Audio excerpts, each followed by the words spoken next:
ویندا پے کالو ڈاکو کو لاچیاں ولا کے پہ دیندے یا کہ نہ ولا کے دیسی تا میں نہ ولساں ہون سائیں گامن سچار روپ وٹا کے پیدل ٹردا ہویا گھوڑی پیچھا بن گیا کالو ڈاکو کو السلام علیکم کیتس وہاں کے وعلیکم السلام وہاں کے غریباں ناداراں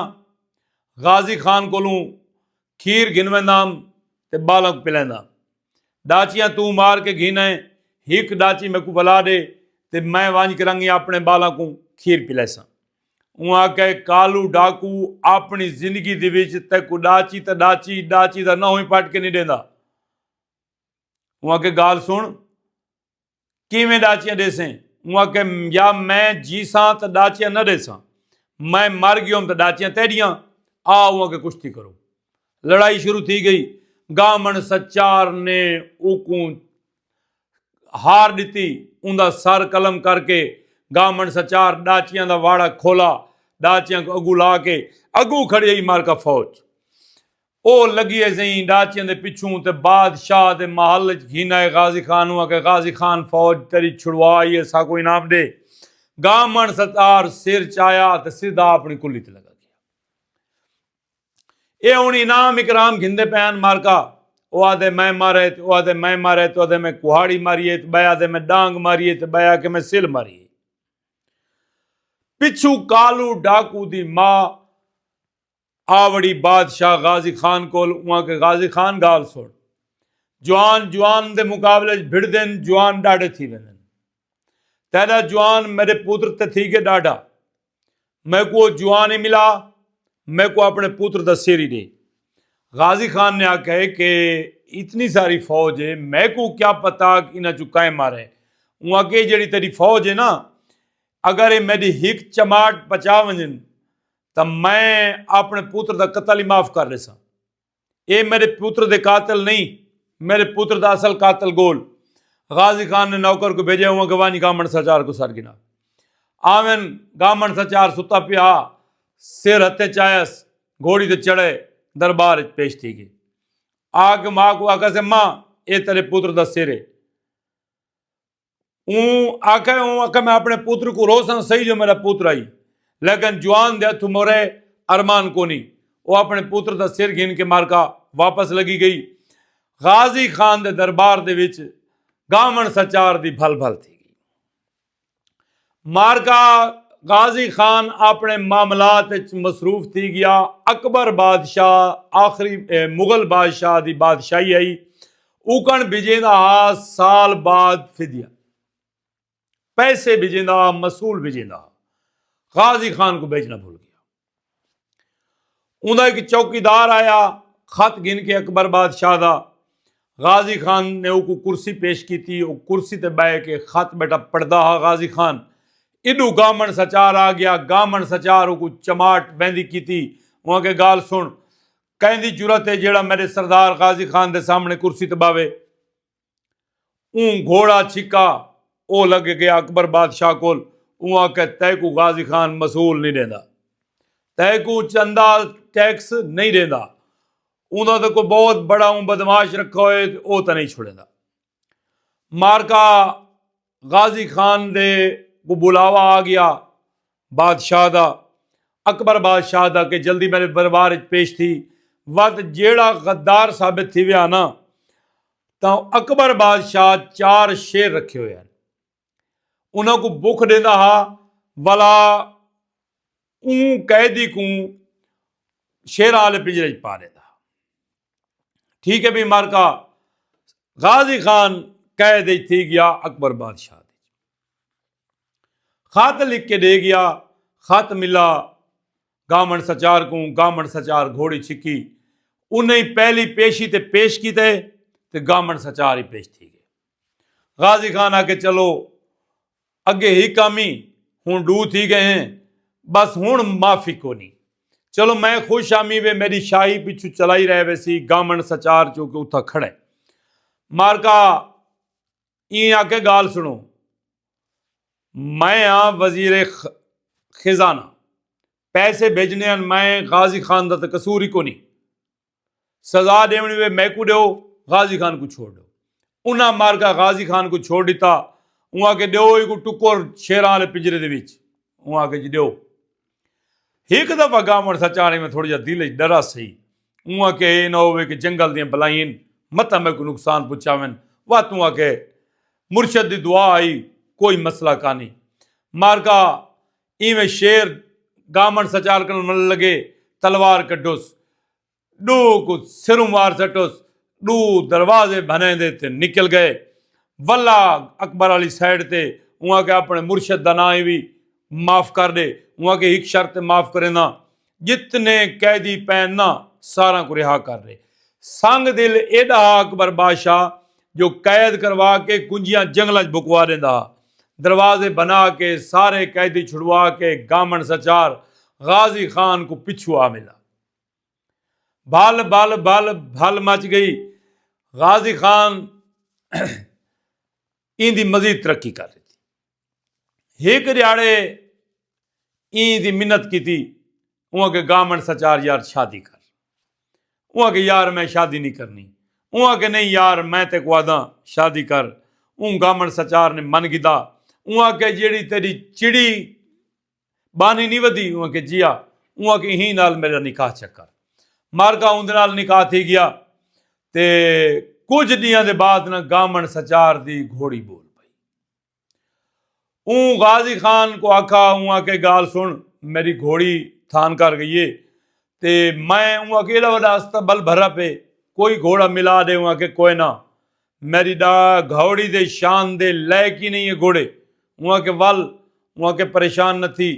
मैं को घोड़ा चंगा गुले सा। उहाँ के लगा वांज मेरे डेरे असमाइल खान दी ते गाजी खान दी जिहड़ी सरहद दे उत्थां एक सिख दा घर भी, उहदे कोल एक चंगा घोड़ा है। गाजी खान दिसता खत लिख दिता, ये उत टुर पिया। ई चिड़ी कोई नाल चढ़ाया। मारका ये आवे तो सिख अपने घोड़े ते चढ़ा वधे। घोड़ा सिख दा ओ हा कि 100 मील ते वंज करंगी नास मरेंदा हा, एडा ताकतवर हा। खत पेश किया गामण सचार ने, उहाँ के कोई मसला कानी, घोड़ी ते मिला गिन, लेकिन ही गाल सुन गिन, जेड़े वेले घोड़ा घोड़ी ते पै वने कम अज कम घोड़ी को तैं 20 मील भजावना है तां घोड़ी खड़सी। उहाँ के ठीक है जी। असल सिख दी नीयत खराब थी गई चिड़ी को देख के। जेड़े वेले घोड़ा फाल आ गया, गामण सचार को आके घोड़ी बजा, वो चिड़ी को नाल बलावन लगा। वहां के मेरे को खड़ी है, तू जल्दी कर। गामण सचार गया घोड़ी को बजा के 10 मील ते वला जो पिछा वल्ले देखे तो चिड़ी है। से पेरा छिक चाया, अगू आवे तो हिक सिख दा कोट है, 12 हाथ कंधे, कहीं पासों कोई दरवाजा नहीं, कोई गेट नहीं। उनका जेड़ा घोड़ा हा वो जंप मार के बाहर आंदा हा, जंप मार के अंदर आंदा। बड़ा परेशान थिया। खैर सही वो खत चाया, असमाइल खान दे के मुंशी को वन के दिता। वहां के मैं कोई खू दे, मैं 24 महीने ई इलाके च रहना है, मेरे खावन पीवन का बंदोबस्त कर। उनके खावन पीवन का बंदोबस्त ही गया। घोड़ी उनकी खुली चरे। साल बाद घोड़ी वछेरा जाया। 6 महीने वछेरा संभीच आया। जिले 6 महीना थिया, डेली 1 फुट की कंध बनावे, वद घोड़े को तू टपावे, वद 2 फुट, वद 3 फुट। मारका इवें करेंदा करेंदा 14 हाथ दीवार तू घोड़ा टापी वेंदा हा, वाला लाही आंदा। 24 महीने जले गुजर गए ना, मुंशी को आख्या कोई गाल सुन, एक घोड़िए तेरे मुश्किल वक्त काम आसी, ए मैं थी छोड़ी वेना, मैं वेंदा पिया, मेरे हक दुआ करे। ई मारका घोड़ा गिन आया, ई जौलान दिता, ई जम मरवाया। सिख दी हवेली दे विच घोड़ा लथा। इतफाक ये थिया कि गामण सचार दा घोड़ा लथे ते सिख दा घोड़ा विचू बैर निकथे। एक ये ते चिड़ी इकबाल जाई बैठी। चिड़ी को आकर किस प्रोग्राम है, वहां के गाल सुन, मेरा एक निका जरा बाल है, हुण मैं तेरे काबिल ना रह गई। नेंदें ओ बैठी भी पींगे दे विच सिख दी छुए, इकू च घोड़े ते बिला, इकू आज दी तक कहीं हाथ ही नहीं लाया। ये तेरे वास्ते मोतबरे, तू मैं को कतल चकर, میرے پتر کو قتل چا کر میں تے کو خون معاف کیتے این انہوں کو تلوار پیری سکھ دی دھی کو گھوڑے تے چڑھائے اس جام مروائے اس گھوڑی بیر ان دی گھوڑی بیر لتی سکھ دا گھوڑا اندر لتھا مارکا سکھ نے ڈٹھا تھا اگو ماحول ہی بھی آئی چڑی قتل تھی پئی پوتری قتل تھیا بیٹھس دھی کونی این گھوڑا بجایا لا مالا این دا گھوڑا بڈھا آئی ان دا گھوڑا لوا آئی وقت فاصلہ ڈھیسلا کر گیا آئی اے بجائندہ رہ گیا گھوڑا حتیٰ کہ غازی خان دے علاقے چاہ گیا گامن سچار اپنی گھوڑی بدھی کلی دے وچ آ کے بہ گیا اے سیدھا گیا غازی خان کول وہاں کے ایویں میں تلا نوکر گامن سچار میری دھی کو چاہے اون سنیا دیواغ اللہ گامن سچار آ کے پہلی گالے سکھ کل پوچھ بے جدن تیں میرے زال چاہیے میں تیرے پچھو آیا ہوں تیرا پچھو آمنا نہیں بندا ہوں کہ انتظار کر میں آندہ پیا گامن سچار آپ تریمت کل پوچھا وہاں کہ میرے کو رانی یا واپس وجنی وہاں کہ تو میرا گھارا لائیں او میرا پیو ہے تو مر ویسے تو تے کو روساں او مر گیا تو او کو روساں راساں تیرے نال وہاں کہ ٹھیک ہے اے آیا غازی خان دے دربار غازی خان نے ایک حال حویلہ کیتا یہاں کہ سکھ کل پوچھ کہ تو جو میری زال چاہ گیا ہمیں میں تیرے پچھو آیا ہمیں وہاں کہ نہیں ہون جلے میں تیری دھی چاہ آیا تو پچھو کیوں ہے وہاں کے گال سن میں کوئی ایک دفعہ دھی نال ملا چاہ اگر میری دھی آکھا کہ میں تیرے نال نہ جل دی تو اراوے پئی یہ کہ ٹھیک ہے جی اون دھی پیش کی تھی وہاں کہہ کہ جی میں بابا تیرے نال نہ وینا چاہتی میں اندنا راونا چاہتی ہاں سکھ کو بڑی شرمندگی تھی سکھ گھوڑا چھکا تے واپس آ گیا مارکا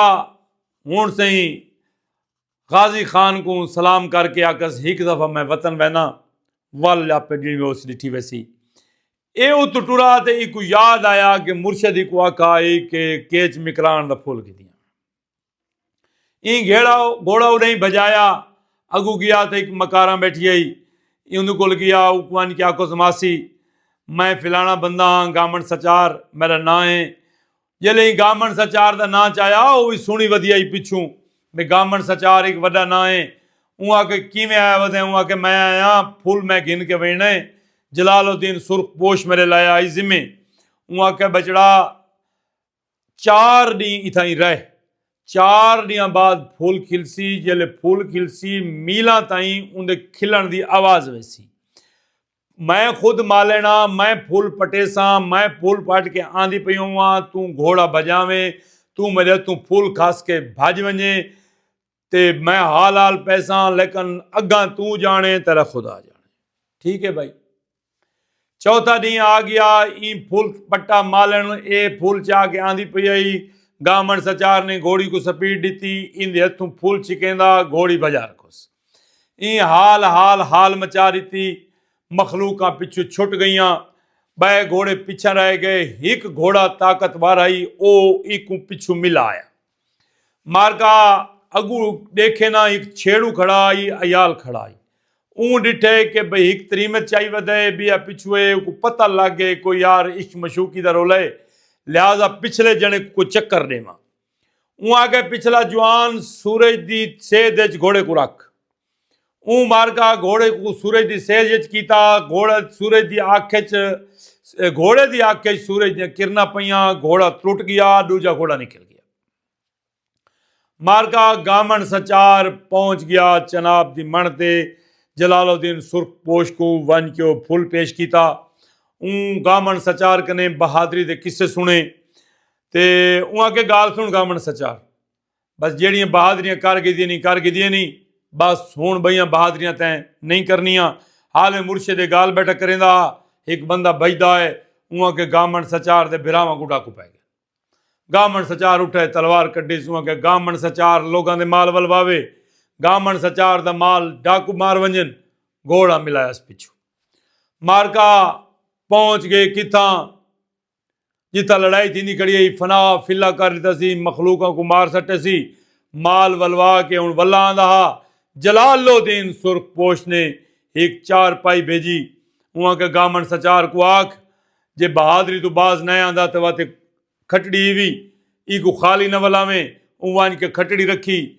ਗਾਮਣ ਸਚਾਰ ਨੇ ਵਜ਼ੂ ਕੀਤਾ। ਵਜ਼ੂ ਕਰਨ ਤੋਂ ਬਾਅਦ ਵਹਾਂ ਕੇ ਮੁਰਸ਼ਦ ਦਾ ਆਖਾ ਆ ਗਏ। ਗਾਮਣ ਸਚਾਰ ਖਾਲੀ ਨਵਲ सी उत्ते सुता कलमा पढ़दे होया इंदी रूह परवाज कर गई। इंदा दरबार पहले